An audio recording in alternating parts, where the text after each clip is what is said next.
resistencia a la insulina.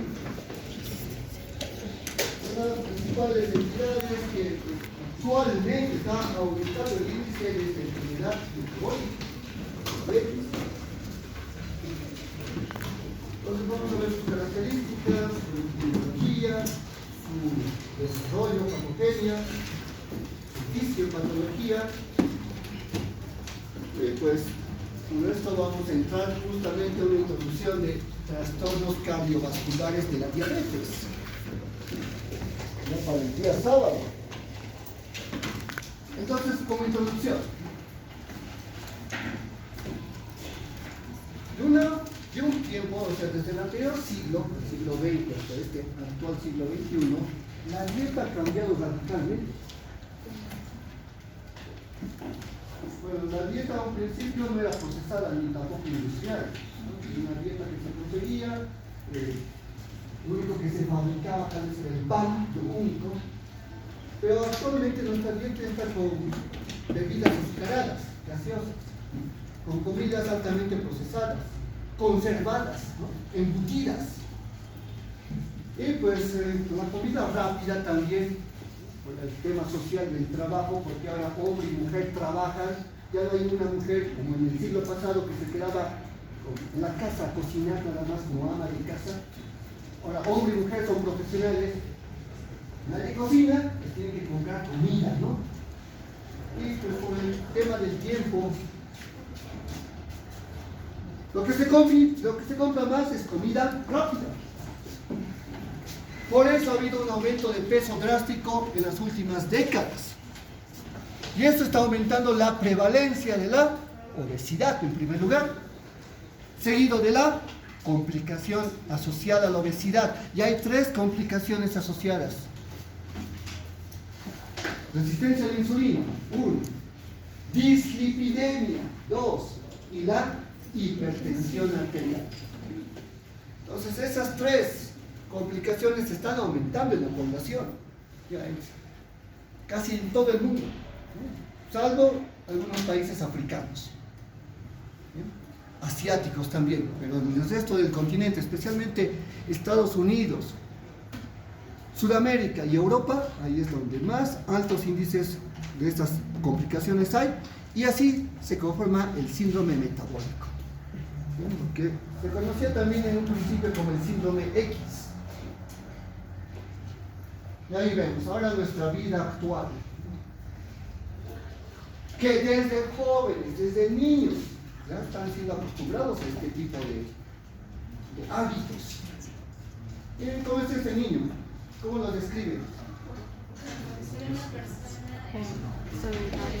Ya está gordito, ¿no? Está con aumento de peso. ¿Qué más? Que es una persona Está sedentaria. sedentario, está en el sillón, ¿qué está haciendo? Mirando la tele. Mirando televisión. Comiendo snacks, ahí están sus nachos, ¿no? Su refresco al lado. Esa es la vida cómoda. Y esta es la vida que tienen actualmente la mayoría de niños. ¿Por qué? Porque ya no juegan. Ya no hacen actividades físicas, recreativas como antes.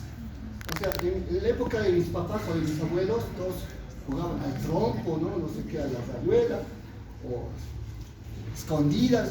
Ahora los niños juegan solamente en su celular. Descargan juegos, aplicaciones, se dedican a eso. Y esta es la vida.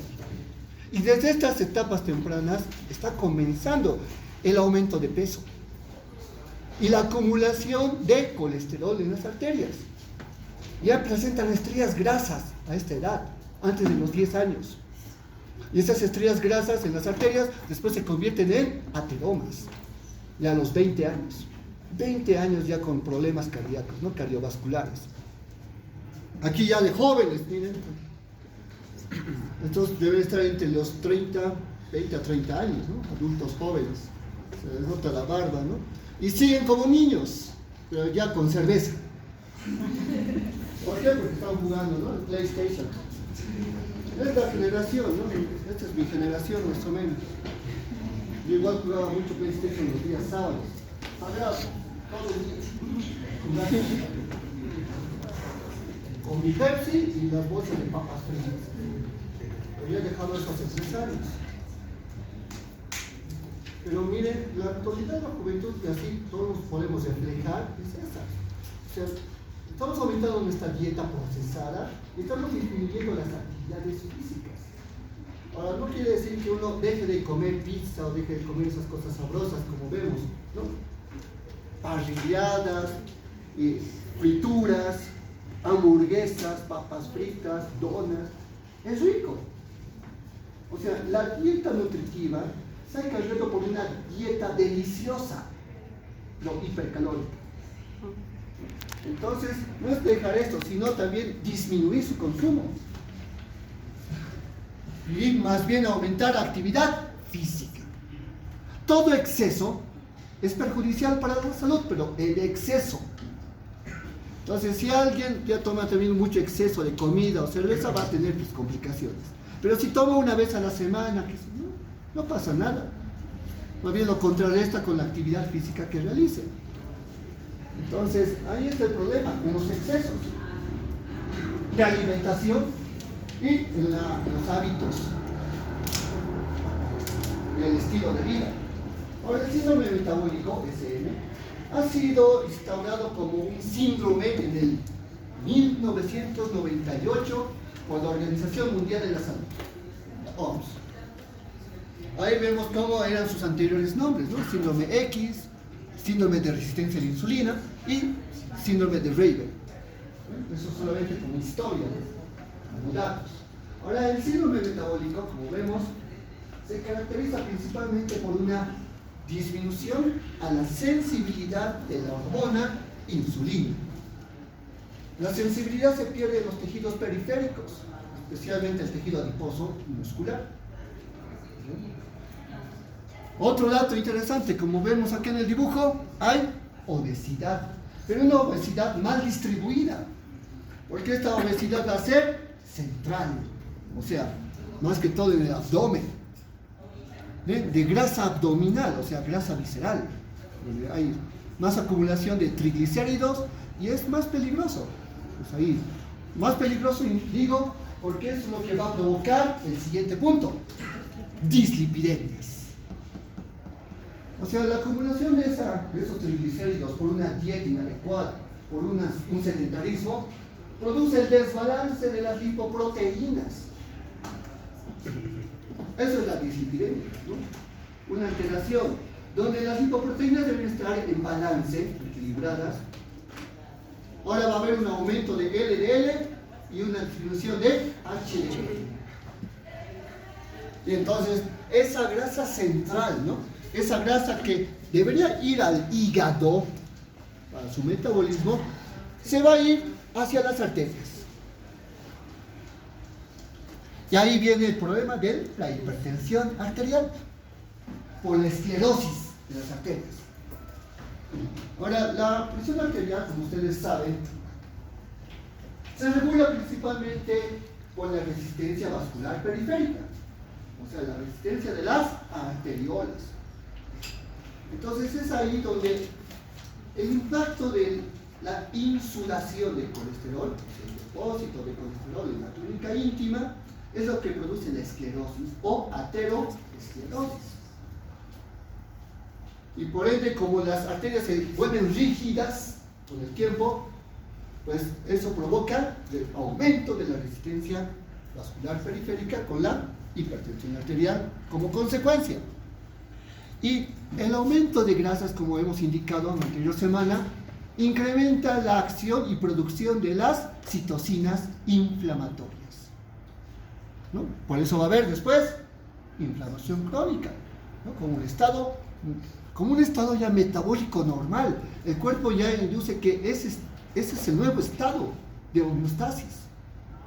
Que existe interleucina 1, interleucina 6, interleucina 18, factores de necrosis tumoral elevados.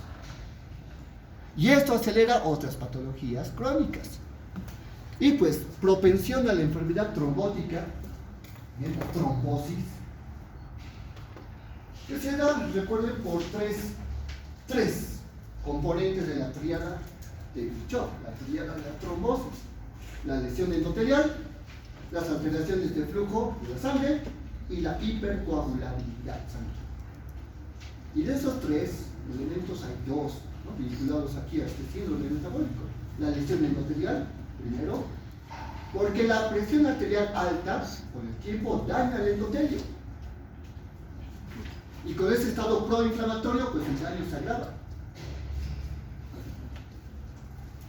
Y segundo, pues las alteraciones de flujo de la sangre, especialmente en las venas, por el sedentarismo.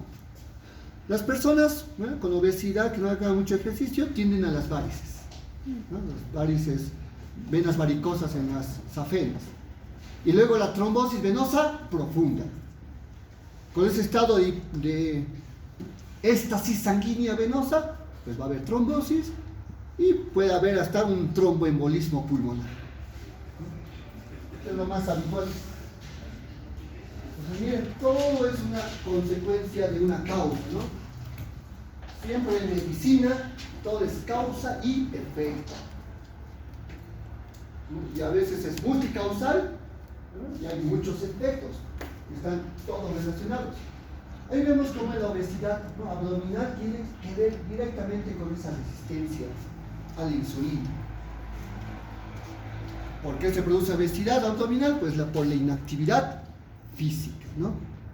Y pues esa misma inactividad física más la obesidad produce otros tipos de factores de riesgo metabólicos, como los que ustedes han revisado en prácticas. Bien, en personas que aumentan de peso, que disminuyen de peso, han visto cómo se produce un desbalance endocrino. Algunas hormonas suben, otras bajan, ¿no?, de forma, pues, la insulina y el glucagón, pues ahí van a subir y bajar. Y especialmente la insulina va a aumentar, porque ya no tiene acción en sus receptores. Y al principio aumenta. Y es contradictorio, ¿no?, que aumente insulina y haya diabetes.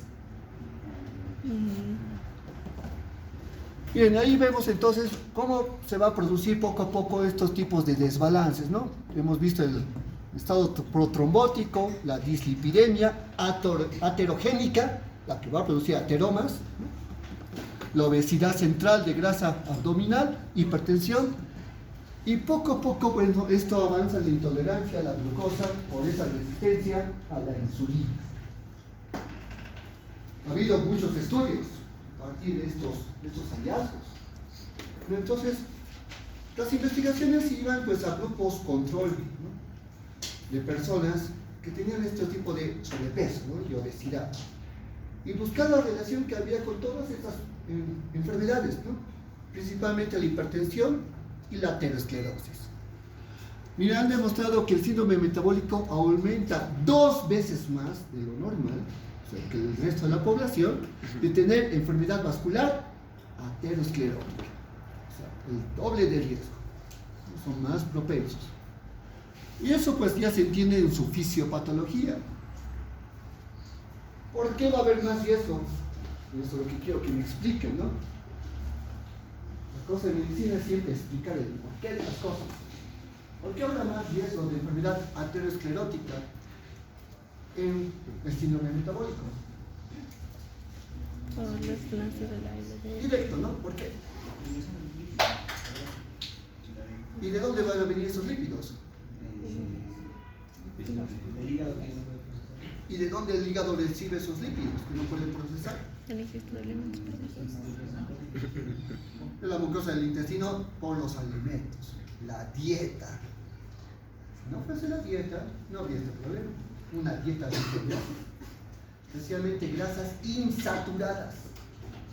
Las grasas insaturadas son las difíciles de procesar y metabolizar, y son las principales en acumularse.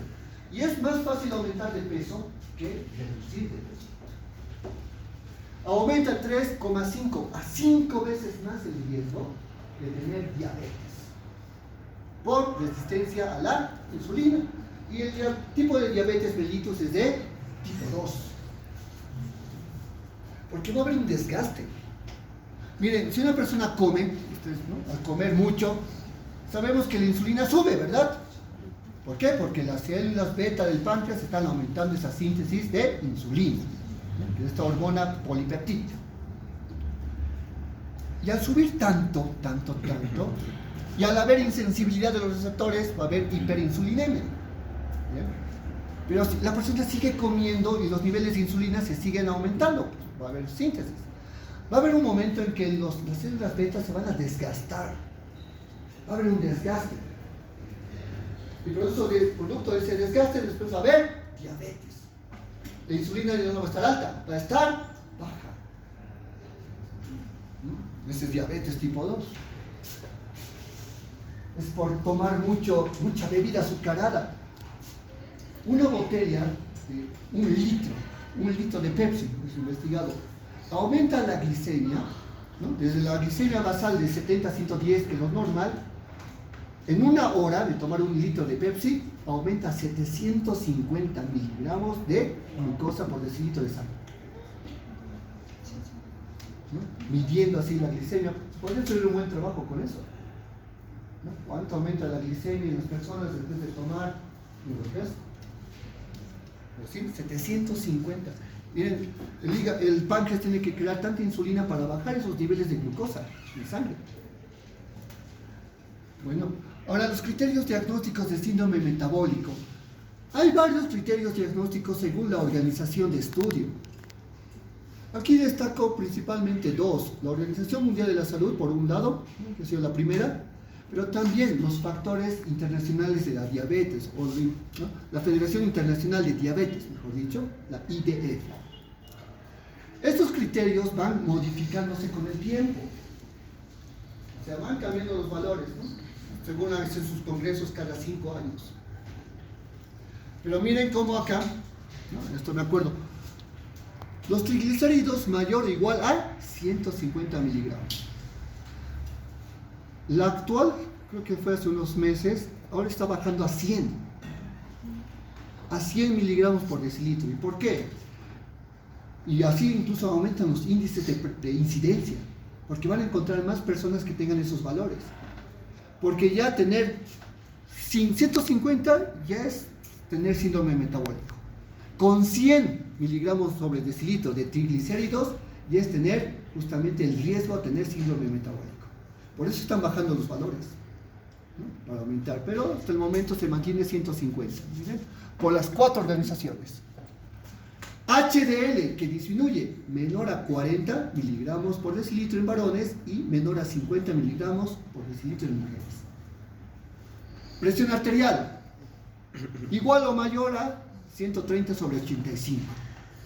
Ahora aquí es donde difieren mucho. Miren, solamente la OMS, como un criterio diagnóstico, pues del síndrome metabólico es la resistencia a la insulina. ¿Bien? Los demás estudios no la catalogan. Ahora la glucosa en ayunas, para que sea no síndrome metabólico, tiene que estar en más de 100 miligramos por decilitro. La glucosa después de 2 horas, ¿no?, de la ingesta de alimentos puede subir hasta 140. Si sube más es síndrome metabólico. Obesidad abdominal. Bien. Obesidad abdominal que se mide mediante el perímetro abdominal, pues también es un riesgo, ¿no? Un factor diagnóstico. Índice de masa corporal elevado, ya sabemos por qué hay obesidad. Microalbuminuria. Eso ya indica daño renal, ¿no? Que ya exista un poco de albúmina en la orina, ¿no? Y por último, factores de riesgo y diagnóstico. Más de 3, ¿no? Factores de riesgo, más de 2 para la OMS, criterio clínico o simplemente obesidad abdominal para la Federación de Diabetes. Entonces con eso se hace el diagnóstico. Y los que hacen diagnósticos principalmente de esta entidad son los endocrinólogos. Y ellos tienen que hacer, después del diagnóstico, bajo estos criterios, hacer un control, seguimiento y tratamiento. Ahí vemos el perímetro abdominal, ¿no? Lo que se mide precisamente colocando la cinta métrica. ¿A qué nivel debe estar la cinta métrica? A nivel del ombligo, ¿no? Tiene que estar así horizontal, de forma transversal, nunca sobre la ropa. Ahora, este perímetro abdominal pues es diferenciado entre hombres y mujeres para ver el riesgo de síndrome metabólico. Y aquí vemos lo normal, en varones menos de 95 centímetros. Ya de 95 a 102 el riesgo es elevado. Y más de 102 centímetros de perímetro abdominal, riesgo muy elevado. Porque esto es obesidad central. Y en mujeres hay una reducción, ¿no?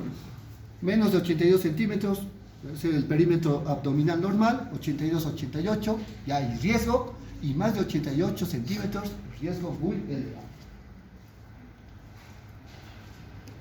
Cuando son jóvenes, ahora son, no hay mucho riesgo, la mayoría tal vez puede estar en normal, pero van a ver con la edad, lleguen nomás a los 40, lleguen justamente a los 40 porque ahí comienzan las enfermedades de riesgo, ¿no? Metabólicos, la diabetes y la hipertensión. Entonces hay que cuidar justamente este peso para que cuando lleguen a los 40 no tengan un riesgo elevado de tener síndrome metabólico. Todos aumentan de peso, llegando de edad. Eso hay que cuidarse, ¿no? Hay que obligarse a uno mismo a dejar ciertos hábitos. Bien, la insulina, ¿no? Para saber cómo se produce esta resistencia, hay que conocer bien a esta hormona. ¿Cuántos aminoácidos forman a esta hormona? 51 aminoácidos, ¿no? Por eso es polipeptídico. Esta hormona, como vemos acá, está formada de dos cadenas, ¿no? Unidas por puentes disulfuro. Las células beta, aquí las vemos, son la gran mayoría en los islotes pancreáticos o islotes de Langerhans. Un islote completo más o menos tiene entre 2.000 a 3.000 células. Ese es su rango normal. Hay células alfa, beta, delta 1, ¿no?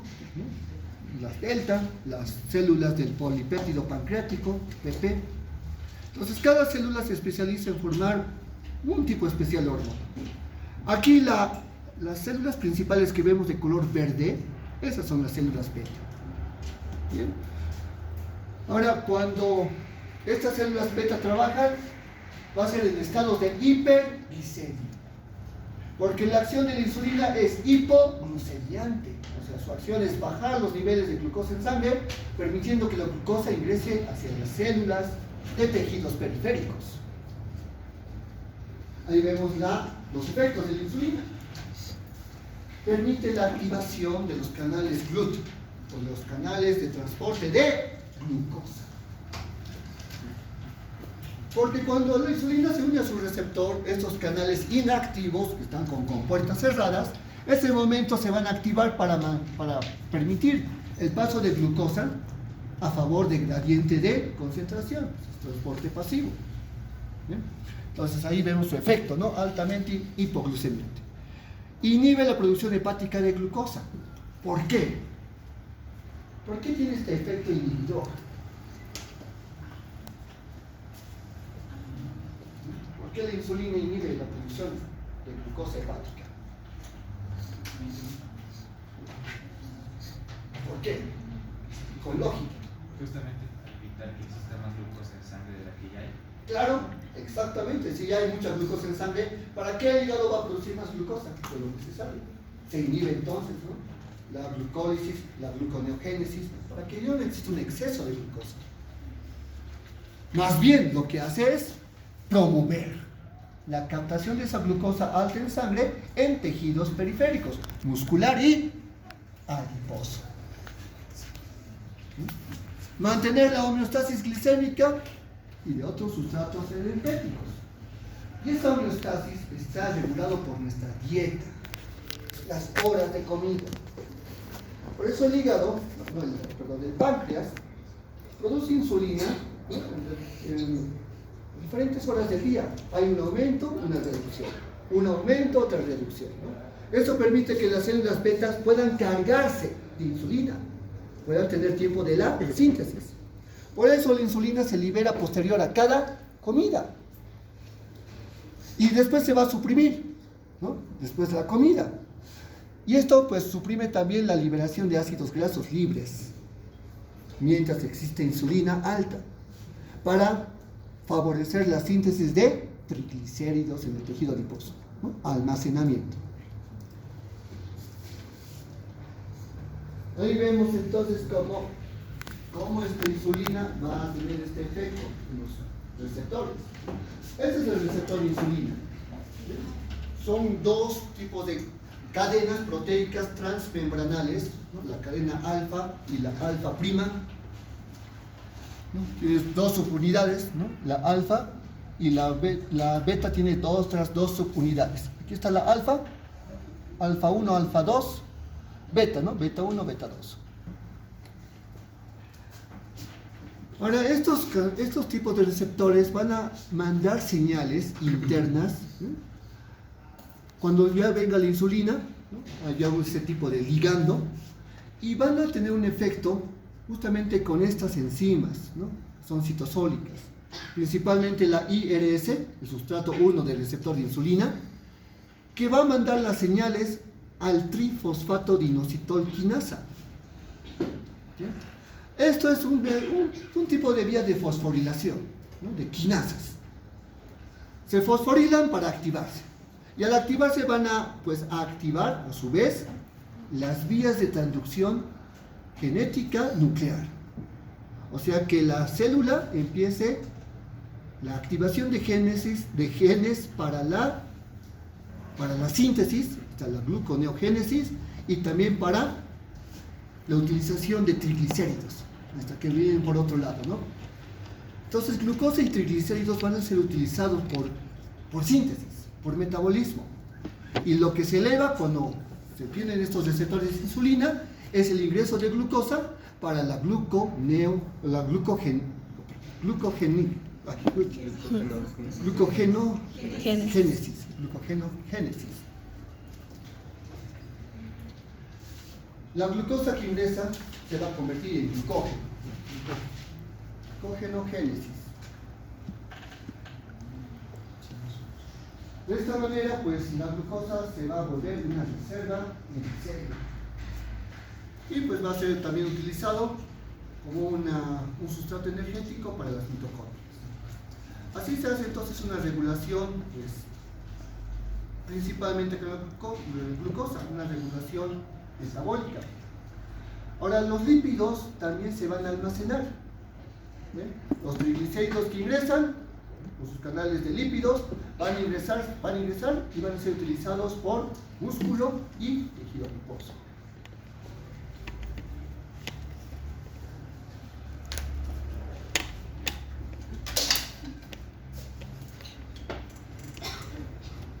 Así se realiza entonces un metabolismo de los lípidos. ¿Bien? Ahora, la insulina no tiene un efecto permanente, ¿no? Continuo. Va a haber un aclaramiento de la insulina donde de los receptores la insulina se desintegra. Más o menos la insulina tiene un efecto entre unos 3 a 7 minutos. ¿Bien? Después se desintegra en su receptor, pues ya no entra más glucosa, ya no entran más triglicéridos. Y aquí vemos cómo el efecto de las clatrinas, ¿verdad?, van a causar una invaginación de los receptores de insulina, que ya tienen pues la insulina adherida, y cuando existe esta invaginación de la membrana, se forman vesículas de endocitosis, ¿no? Se produce una endocitosis mediada por receptor, y lo que hacen las proteasas de la célula es degradar a la insulina, ¿no?, por proteólisis. Así se desintegra. Y luego estas vesículas de membrana de endocitosis vuelven con el receptor intacto, libre de insulina. Entonces, ese es un aclaramiento normal. El receptor nuevamente está vacío para poder recibir otro ligando de insulina. Ahora, ¿cómo viaja la insulina? Desde el páncreas hacia todo el cuerpo. Pues desde la vena, ¿no?, pancreática, esta se va a integrar a las ramas de la vena porta, y la insulina va a viajar pues primero al hígado, ¿no?, donde va a tener su primer efecto. El 50%, ¿no?, de la insulina se va degradando y metabolizando en el hígado. El resto del 50% pasa después hacia el corazón, a través de la vena hepática, la vena cava inferior, y esta llega a la circulación sistémica, ¿no?, la circulación arterial, a todo el resto del cuerpo. 33% va a ir a nivel renal, donde esta insulina se va eliminando, se va filtrando. 15% llega a los tejidos periféricos, muscular y adiposo, y pues el restante 25% llega nuevamente al hígado, ¿no? Por la arteria hepática, y otra vez se metaboliza. Así que tenemos más o menos un 15% de insulina efectiva que llega a los tejidos periféricos, no es el 100%. ¿Bien? Por eso, pues, los tejidos que se vuelven resistentes a la insulina decaen rápidamente, porque la insulina es muy poca, en realidad, la que se utiliza de forma activa. Ahí vemos ahora los canales GLUT, ¿no? Canales transportadores de glucosa. Hay varios tipos de canales GLUT, ¿no? Se les ha puesto un número: GLUT 1, GLUT 2, GLUT 3, GLUT 4 y demás. Los más importantes, así el más importante de todos, es justamente los canales GLUT 4. Y vemos justamente por qué son importantes, por su ubicación. Están ubicados en tejido muscular, esquelético, tejido adiposo y corazón. Los otros tipos de canales también son específicos. En la barrera hematoencefálica, ahí tenemos canales GLUT 1. Justamente esta barrera hematoencefálica pues es lo que permite que la glucosa entre al tejido nervioso para la utilización de las neuronas. Y los que van justamente succionando o extrayendo glucosa son los astrocitos, ¿no? Porque los astrocitos tienen justamente los canales GLUT 1. La placenta y también eritrocitos en la médula ósea tienen estos canales. Los eritrocitos. Aquí se va a entender una cosa muy importante. ¿Por qué se mide la hemoglobina glicosilada?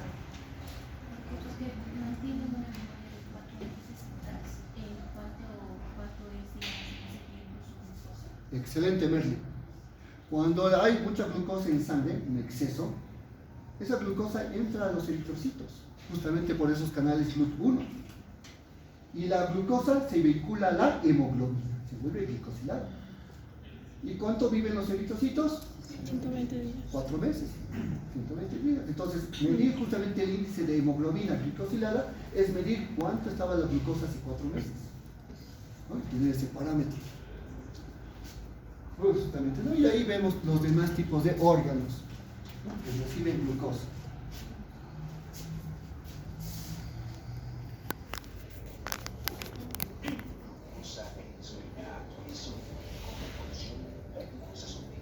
Que le da energía a las células que forman los músculos y los tejidos del cuerpo. De hecho, el cerebro también la necesita para funcionar correctamente. Mientras que la insulina es una hormona producida en el páncreas por células especiales llamadas células beta, produce el nivel de glucosa presente en la sangre. Bueno, esto es un resumen, ¿no? Glucosa e insulina que supone la mayoría de los carbohidratos de los alimentos consumidos y los convierte en glucosa. Después, la insulina se encarga de movilizar la glucosa dentro de las células. Ahí, la glucosa es almacenada para que el cuerpo la utilice como fuente de energía. Cuando el cuerpo no necesita la glucosa para generar energía, la almacena en el hígado y los músculos, la que se conoce como glucógeno, combustible de reserva que se usa cuando el cuerpo necesita un refuerzo de energía o cuando el nivel de glucosa cae drásticamente. De hecho, la glucosa y la insulina se necesitan mutuamente, ya que la deficiencia de una o de otra causa diabetes tipo 2 y resistencia a la insulina.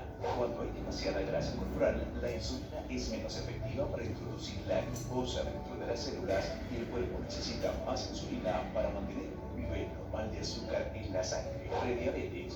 En personas con sobrepeso donde la resistencia a la insulina sostenida a largo plazo puede derivar en diabetes tipo 2. Para conocer más sobre cómo funciona el cuerpo, visita www.revistaMSP.com.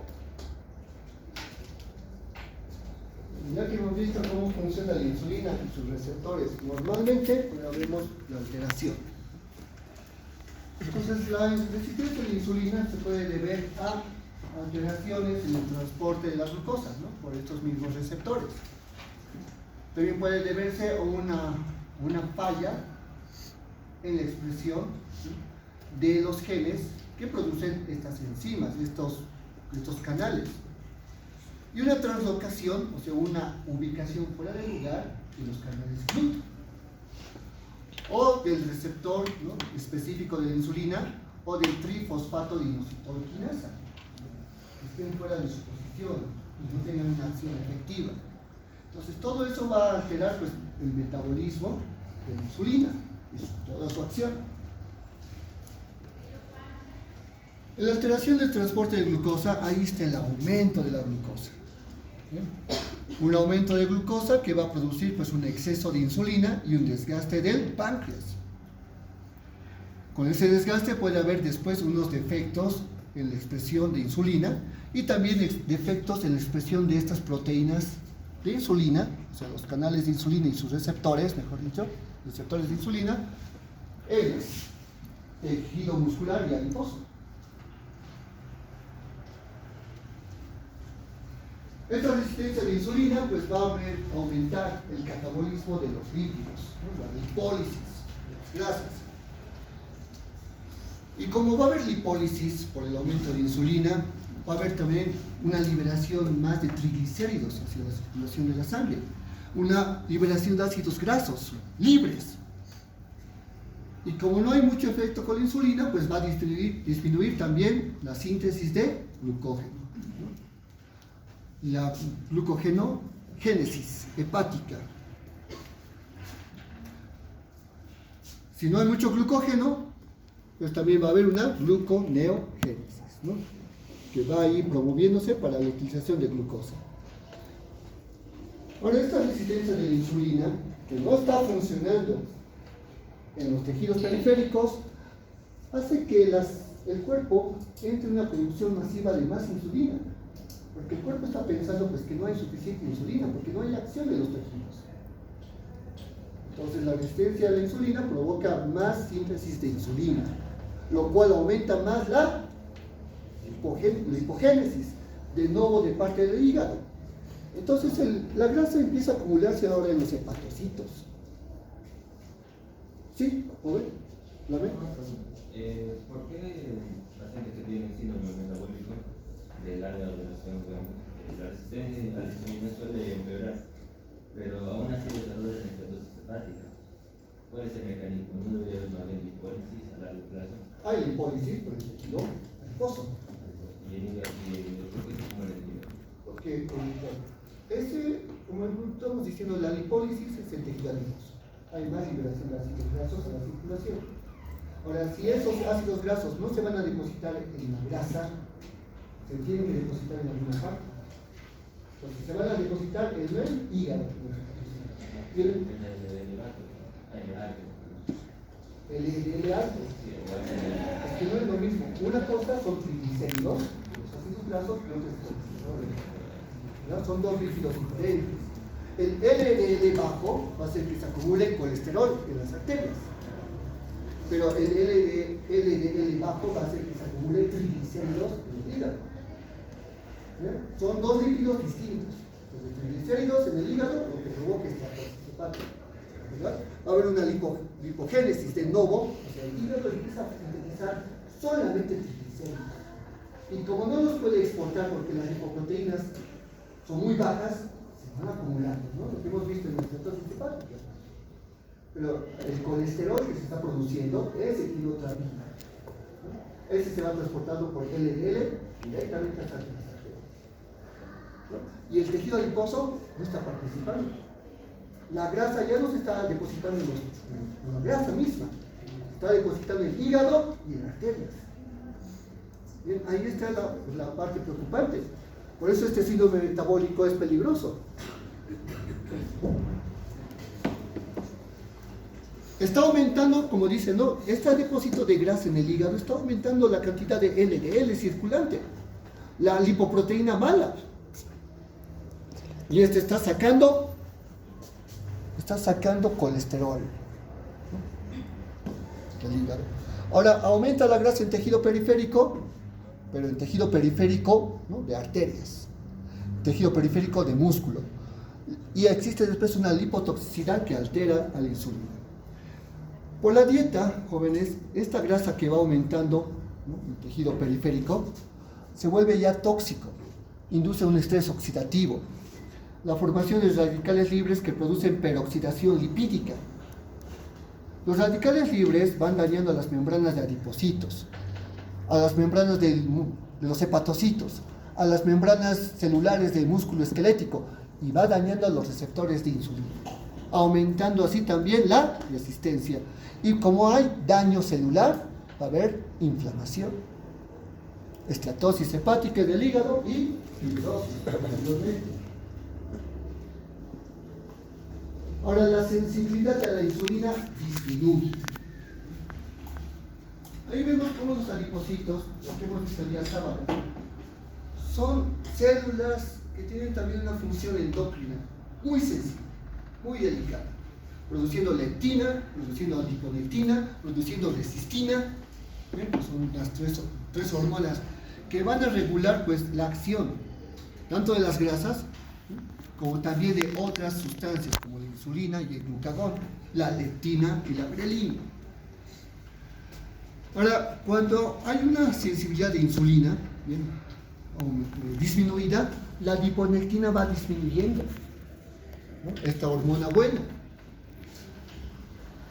Se va a estimular la oxidación de ácidos grasos, ¿no? Se reducen los niveles de triglicéridos plasmáticos, es lo que hace la adiponectina. O mejora el metabolismo de la glucosa con el aumento de la sensibilidad de la insulina. Por eso la adiponectina es muy buena para aumentar la sensibilidad de la insulina. Pero si esta sensibilidad disminuye, pues también disminuye la adiponectina, especialmente cuando hay más depósito de triglicéridos en tejido adiposo, y esos triglicéridos se van liberando, ¿verdad? Y se van al hígado. Ahora, la resistina es una hormona que inhibe la capacidad de la insulina para estimular la captación de glucosa. Y la resistina, pues, cuando va aumentando para disminuir esta sensibilidad de la insulina, también actúa como un proinflamatorio. Ahora, la leptina es la hormona que hemos dicho, pues, produce saciedad. Va aumentando, ¿no?, la leptina cuando aumenta la sensibilidad a la insulina y pues estimula, cuando hay más grasa, se estimula más leptina. Pero después la leptina, ¿sí?, va produciendo o va a tener insensibilidad. Por eso la persona, ¿sí?, que ya tiene mucha grasa pierde sensibilidad a la leptina y va teniendo hambre y no tiene saciedad, ¿no?, y va comiendo más y más.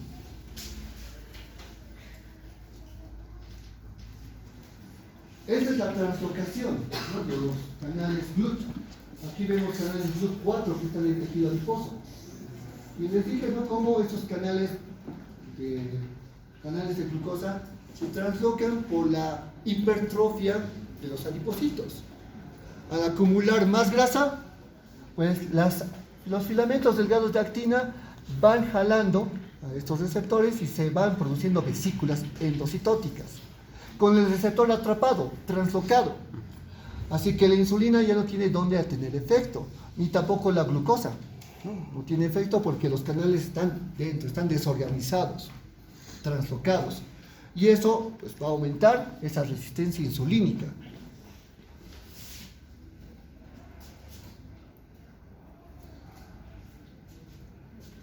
Ahora vamos a ver cómo está la diabetes.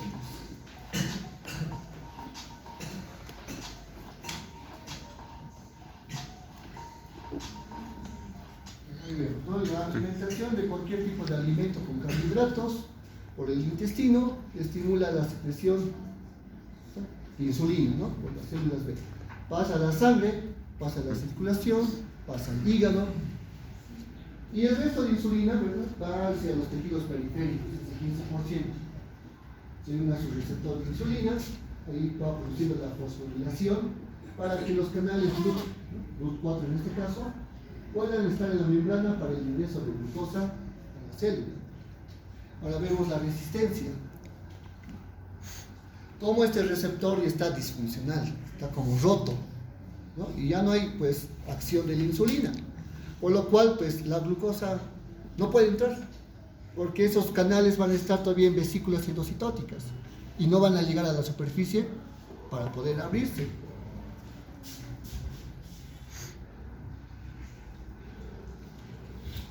Ahora los síntomas de la resistencia a la insulina.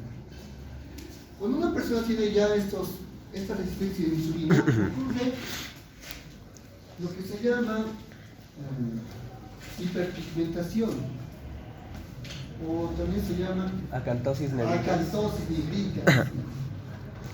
Esas acantosis nigricas ocurren en zonas de pliegues del cuerpo, principalmente en la parte posterior del cuello, las axilas, ¿no? Se vuelven oscuras, ¿no? Hay aumento de peso, va a haber hiperinsulinemia en sangre, pero pese a que la insulina está alta y la glucosa está alta, hay fatiga.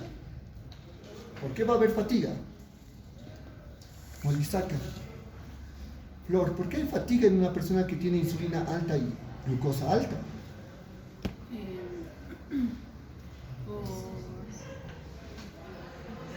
¿Qué? Por resistencia a la insulina, porque la insulina no tiene efecto. No está permitiendo que la glucosa entre. Y si los canales GLUT1 son inactivos, pues no va a haber mucha glucosa que ingrese al cerebro, ¿no? Para las neuronas. Va a haber dificultad para concentrarse, ¿no? Por acción igual, una disminución de función neuronal y la hipertensión. Ahora, la hipertensión tiene doble efecto acá, o sea, doble causa. La hipertensión en el síndrome metabólico es por la esclerosis, ¿no? Pero también por el aumento de la glucosa, porque la glucosa es un soluto. Entonces va a haber un estado hipertónico en la sangre. Como es hipertónico, por ósmosis retiene más agua y el nivel de volemia aumenta, la presión hidrostática sube y eso va a generar hipertensión. Esto tiene efecto doble. Ahora, la resistencia a la insulina, ¿no? Comemos, producción de insulina, hay resistencia en el organismo, hay insulina muy alta y con glucosa, que no entra, pues fatiga, ¿no? Y la persona fatigada siente hambre, ¿y qué hace? Come más. Entonces, otra vez se produce más producción de insulina y glucosa que no se utilizan, y otra vez la persona siente hambre y fatiga. Sí, dígame, por favor. La hiperinsulinemia puede causar lo que es activación del sistema inmunológico, reduciendo lo que es activación del reflejo vasovagal o lo que es el simpático. Puede estar relacionado también lo que es acá con la hipertensión arterial. Sí. O sea, los niveles de catecolaminas pueden aumentar, ¿no? Con la insulina. La insulina puede estimular esos niveles de noradrenalina, ¿no? El sistema adrenérgico simpático se activa. Y además, ¿no? Como hay hipertonicidad en la sangre, ¿verdad? La persona tiene sed, entonces bebe más agua también. ¿Y qué hace? Pues orina más. Y la glucosa va a jalar mucha agua en la orina, va a haber glucosuria. Y con la glucosuria, ¿verdad? Más jalada de agua, va a haber también pues, más orina, lo que se llama poliuria. La persona empieza a bajar sus niveles, va a sentir sed, va a tomar más agua. Ahí se va a producir también el efecto de la angiotensina posterior. Entonces, miren, son todos los efectos ya desregulados. El efecto de la angiotensina va a causar más hipertensión arterial. La noradrenalina va a causar también más frecuencia cardíaca, más presión arterial elevada. La persona va a tener polidipsia, va a tener poliuria y más hipertensión arterial. Justamente estaba de acuerdo con eso de para controlar que no hemos dado mucha comida, existe un freno básicamente lo que es hiperpositivario. Ahora cuando hay diabetes como que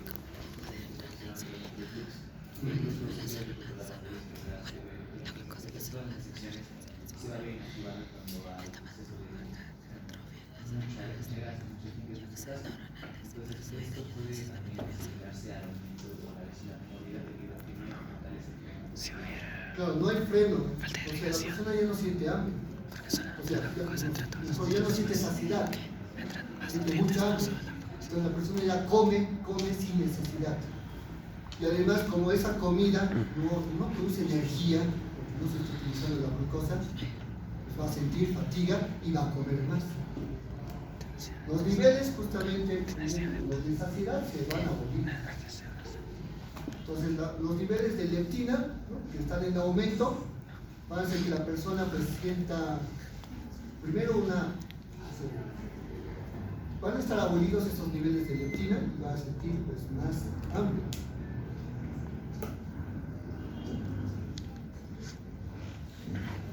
En el hipotálamo, miren, toda esta desregulación de la leptina, de la grelina, del péptido Y, van a estar pues alterados. Por eso el hipotálamo ya no puede regular el metabolismo. Aquí estamos viendo la cantosis nigricans.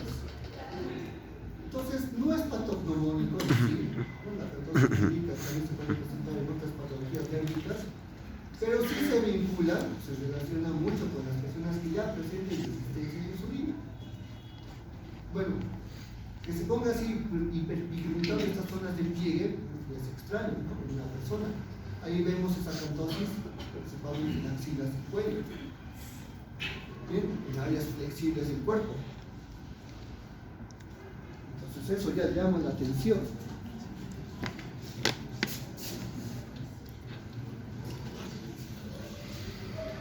Hay un desbalance hormonal, no solamente es de las señales de hambre, de saciedad. Puede haber hirsutismo, ¿no? Que esto es por elevación generalmente de hormonas sexuales masculinas. ¿Bien? Esto también se produce cuando hay resistencia a la insulina, afecta los niveles de testosterona que se van elevando. Los andrógenos también, ¿no? O sea, los estrógenos en las mujeres vienen de la conversión de los andrógenos. Pero esta conversión se ve interrumpida y va a haber más hiperandrogenismo en mujeres. También pueden presentar vello facial, como vemos ahí. Y esta distribución de vello va a estar en una distribución masculina, androgénica, ¿no? En la parte del pecho, en la parte del pubis, en la región, ¿no? Del mentón, labio superior. Y de estos tipos de papilomas cutáneos también pueden aparecer, especialmente en el cuello. Bien, son papilomas verrucosos, ¿no? Tienen forma como una pequeña verruga y puede estar asociado con la cantosis nigricans. Justamente también por este estímulo de hormonas androgénicas va a haber acné por una hiperestimulación, ¿no? Hormonodependiente de las glándulas sebáceas, especialmente en la cara, donde hay mucha cantidad de sebo, y alopecia androgénica, ¿no? En hombres o mujeres. Y eso es justamente porque los folículos pilosos tienen receptores androgénicos, especialmente para la DHT, la dihidrotestosterona, que va aumentando. Y estos niveles, ¿no? Van aumentando porque va a haber aumento de insulina.